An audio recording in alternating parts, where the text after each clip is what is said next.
Big பாஸ்னுடைய 9வது season இப்போ தமிழில் ஒளிபரப்பாகிட்டு இருக்கு. இன்னும் அதை ஒரு பொழுதுபோக்காக பார்க்குறேன்னா நம்ம மக்கள்கிட்ட வரவே இல்லை.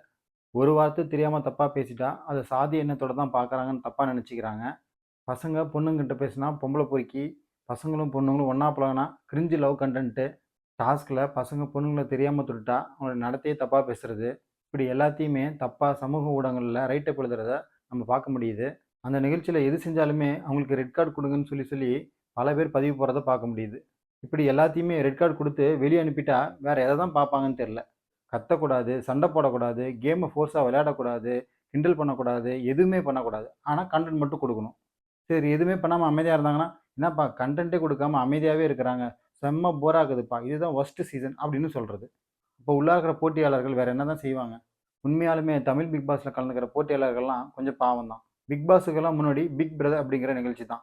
பிக் பிரதரில் நடக்கிற மாதிரிலாம் இங்கே நடந்தால் என்ன செய்வாங்கன்னே தெரியல. நமக்கு பக்கத்தில் இருக்க மலையாளம் பிக் பாஸில் 2 பெண்கள் ஓரினச்சேர்க்கையாளர்களாக அந்த போட்டியில் கலந்துருக்கிறாங்க. இது இங்கே நடக்கிறதுக்கு வாய்ப்பே கிடையாது. நாம் அதை ஆதரிக்கலை. ஆனால் அங்கே இருக்கிற மக்கள் அதை ஒரு பொழுதுபோக்கு நிகழ்ச்சியாக மட்டும்தான் பார்க்குறாங்க. தமிழ் சீரியலில் வில்லியாக நடித்தவங்கலாம் நீயா நானால ஒரு பேட்டி கொடுத்துருப்பாங்க. ரொம்ப வருத்தப்பட்டு பேசியிருப்பாங்க.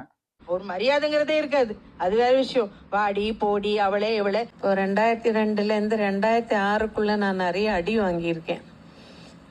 கோவில்ல போய் உட்காந்து ஷூட் எடுத்துட்டு இருக்கும்போது ஒரு பெரியவர் வந்து என் மண்டை மேலேயே போட்டு ஒரு கொட்டு கொட்டினாரு.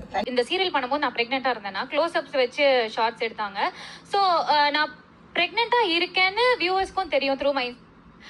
நான் அந்த கேரக்டர் பண்ணனாலும் என்னவோ எனக்கு டிஎம்ஸ்ல வந்து எப்படி அனுப்புவாங்கன்னா, உனக்குலாம் வந்து குழந்தை பிறக்காது. எனக்கு வந்து எப்படி இருக்கும்னா உண்மையிலே கெட்டவங்க யாரு அப்படின்ற மாதிரி வந்து எனக்கு ஃபீல் ஆகும். தொலைக்காட்சி நிகழ்ச்சிகளையும் திரைப்படங்களையும் நம்ம ஒரு பொழுதுபோக்காக பார்க்குற மனநிலைக்கு நம்ம வரணும். அப்ப எதுவுமே பண்ண மாட்டீங்களா? ஐயோ அது